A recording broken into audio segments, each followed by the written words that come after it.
أعوذ بالله من الشيطان الرجيم. بسم الله الرحمن الرحيم. وقال لهم نبيهم إن آية ملكه أن يأتيكم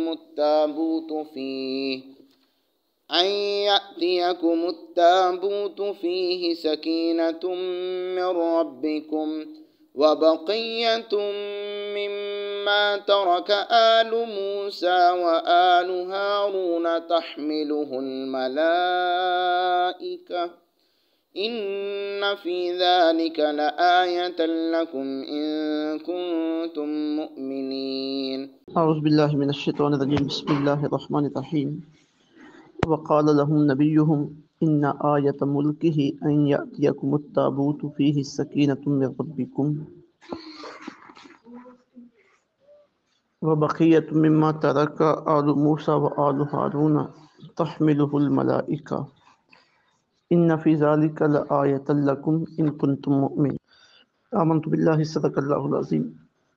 بات چل رہی تھی قوم بنی اسرائیل کے ایک واقعہ کی کہ انہوں نے ارادہ بنایا کہ ہم عمالقہ جو فلسطین کے اوپر قابض ہیں ان کے ساتھ جنگ کریں اور اپنے علاقے کو ان سے چھڑائیں.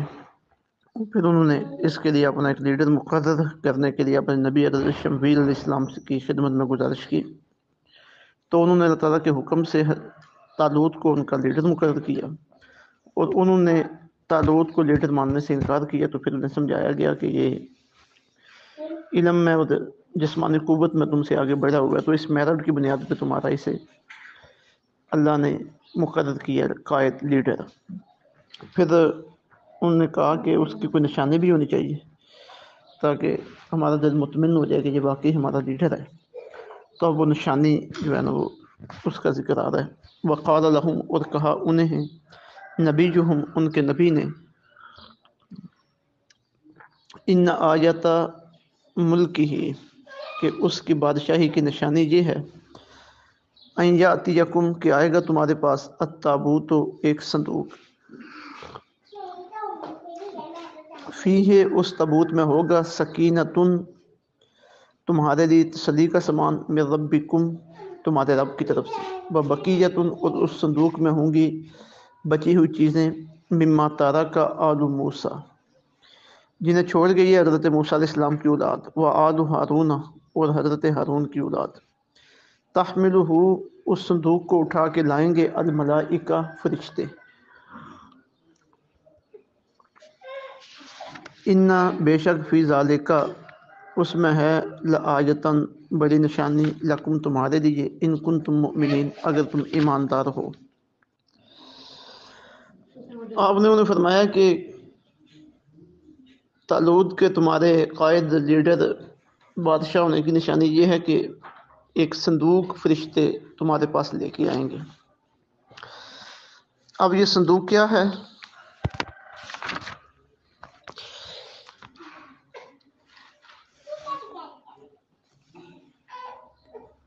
تفسیری روایات کے مطابق یہ صندوق حضرت آدم علیہ السلام کے اوپر اترا تھا، پھر چلتے چلتے حضرت یعقوب علیہ السلام تک پہنچا.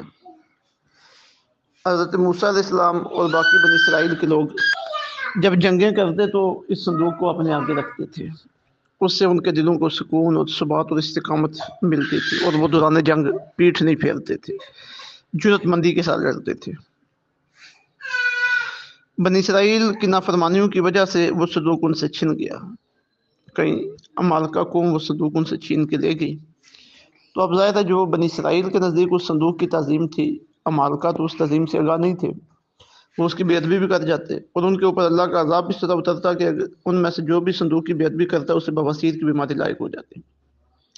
اب عمالقہ نے اس صندوق سے جان چھڑانے کے لیے اسے بیل گاڑی کے پیچھے، بیل گاڑی کے اوپر رکھا اور بیلوں کو جنگل کی طرف پھانک دیا تاکہ یہ صندوق چلا جائے اور ہماری پریشانی ختم ہو. تو اب جب یہ موقع بنا تو فرشتوں کو حکم ہوا کہ اس صندوق کو اٹھائیں اور بنی اسرائیل کو جا کے واپس دیں. تو حضرت شمویل نے انہیں اس بات سے آگاہ کیا کہ نشانی کے طور پر وہ صندوق تمہارے پاس آ رہا ہے، اسے فرشتے اٹھا کے لا رہے ہیں. وقال لهم نبیہم، انہیں ان کے نبی نے فرمایا کہ ان آیت ملک ہی، کہ طالوت کی بادشاہی کی نشانی یہ ہے کہ یاتیکم التابوت، کہ تمہارے پاس تابوت آئے گا۔ اب فرشتے اس تابوت کو اٹھا کے لا رہے ہیں۔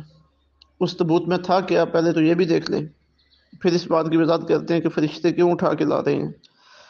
اب اس میں انبیاء کرام علیہ السلام کی تصویریں تھیں، جن تختیوں کے اوپر تورات لکھی ہوئی اتری تھی، ان تختیوں کے ٹکڑے تھے۔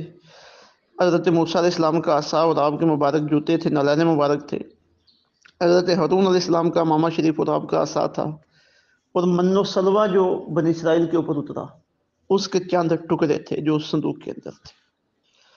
اب دیکھیے، یہ وہ چیزیں ہیں جو انبیاء کرام علیہ السلام کی طرف جن کی نسبت ہے، کھانا جنتی، عصا، جوتے مبارک، اور فرشتے اٹھا کے لا رہے ہیں۔ اب یہاں یہ سوال پیدا ہوتا ہے کہ ایک فرشتہ بھی اٹھا کے لا سکتا تھا، فرشتوں کی جماعت کیوں اٹھا کے لا رہی ہے؟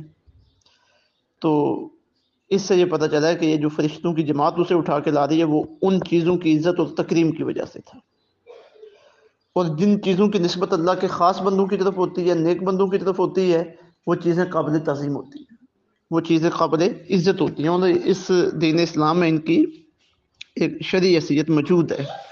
اب دیکھیے نا، کیا تھا صندوق کے اندر؟ یہ چیزیں تھیں، اور عزت کتنی ہے اس صندوق کی کہ فرشتے اٹھا کے لا رہے ہیں، اور اس صندوق کی پاور کتنی ہے کہ جب جنگوں میں اسے سامنے رکھا جاتا ہے اس کی وجہ سے فتح نصیب ہوتی ہے، اس کی وجہ سے لوگوں کو استقامت نصیب ہوتی ہے۔ اب یہ اللہ تعالیٰ کی کرم نوازی ہے، وہ کسی چیز کے اندر کوئی اس طرح کی خصوصیت پیدا کر دے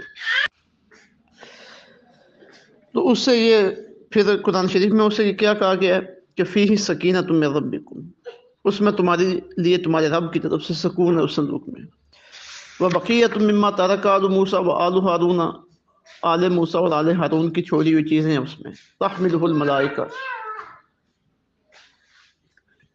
اسے فرشتے اٹھا کر لا رہے ہیں۔ ان فی ذلک لآیۃ لکم ان کنتم مؤمنین، بے شک اس میں تمہارے لیے بڑی نشانی ہے اگر تم ایمان والے ہو۔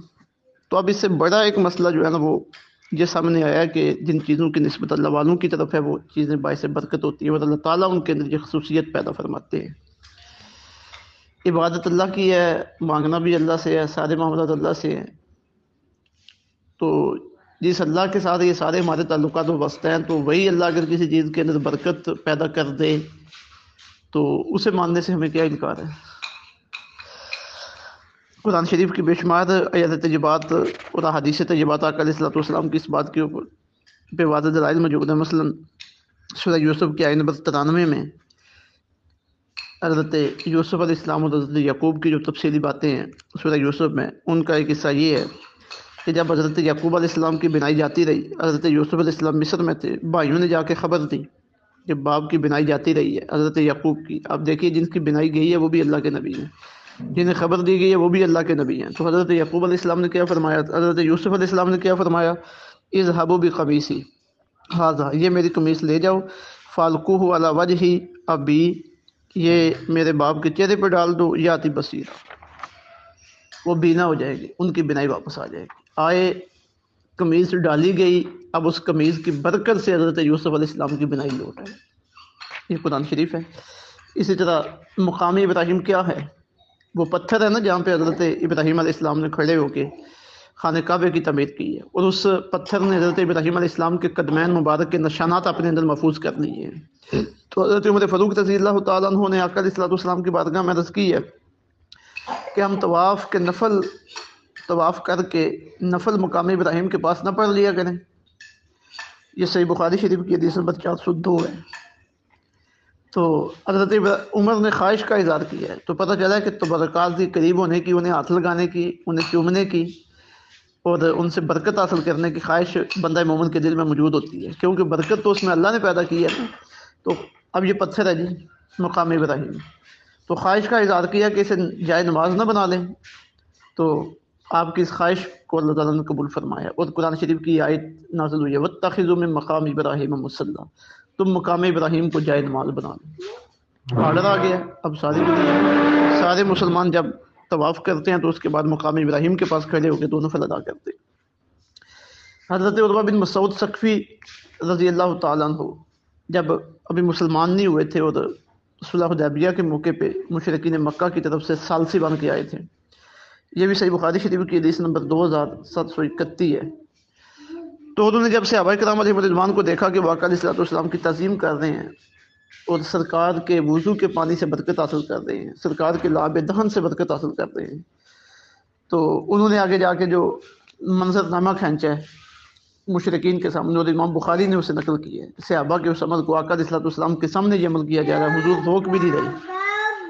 وہ منظرنامہ کیا ہے؟ عروہ بن مسعود ثقفی کہنے لگے واللہ ان تنخم نخامۃ الا وقعت علی کف رجل منہم، اللہ کی قسم جب وہ پیغمبر کھنگارتے ہیں تو ان کا کھنگار کسی شخص کے ہاتھ پہ پڑتا ہے، فدالک بہا وجہہ وجلدہ، اور وہ اسے اپنے چہرے اور جسم پر مل لیتا ہے، وَإِذَا تَوَضَّأَ، جب وہ وضو کرتے ہیں، کادو یقتتلون علی وضوئہ، ایسے محسوس ہوتا ہے کہ ان کے وضو کا پانی حاصل کرنے کے لیے لوگ آپس میں لڑ پڑیں گے۔ ان کے ہاتھ نیچے ہوتے ہیں، وضو کا پانی زمین پہ نہیں گرتا، ان کے ہاتھوں کے اوپر گرتا ہے اور وہ اس پانی کو اپنے جسموں کے اوپر مل لیتے ہیں۔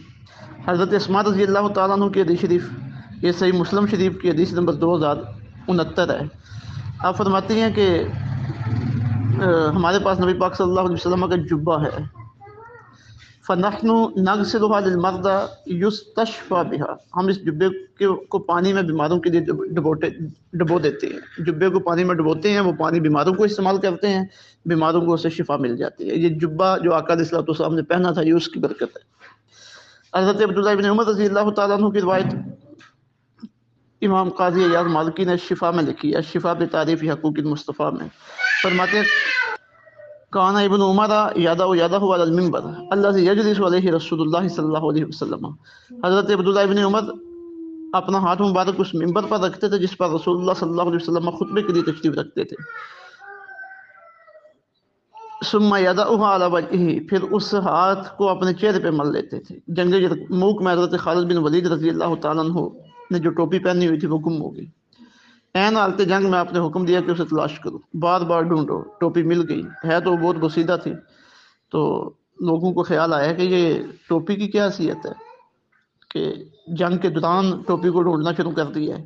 تو آپ فرمانے لگے کہ عمرہ کے موقع پہ رسول اللہ صلی اللہ علیہ وسلم نے سر منڈوایا تو صحابہ کرام بال لینے کے لیے جبٹ پڑے، میں نے بھی ایک بال لے کر اس ٹوپی میں رکھ دیا تھا۔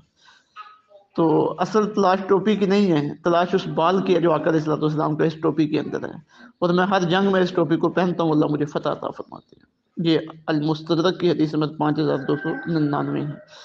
حضرت انس رضی اللہ تعالیٰ عنہ کی وصیت الاصابہ فی تمیز صحابہ جلد 1 صفحہ نمبر 276، آپ نے وصیت فرمائی کہ رسول اللہ صلی اللہ علیہ وسلم کے بالوں میں سے ایک بال میرے پاس ہے، جب میں مر جاؤں تو اسے میری زبان کے نیچے رکھنا۔ اللہ اکبر۔ یہ تبرکات انبیاء کرام علیہ السلام کے تبرکات، اللہ کے نیک بندوں کے تبرکات، اولیاء کرام کے تبرکات، یہ سب چیزیں باعث برکت ہوتی ہیں اور اللہ ان کے اندر برکت پیدا کرتا ہے۔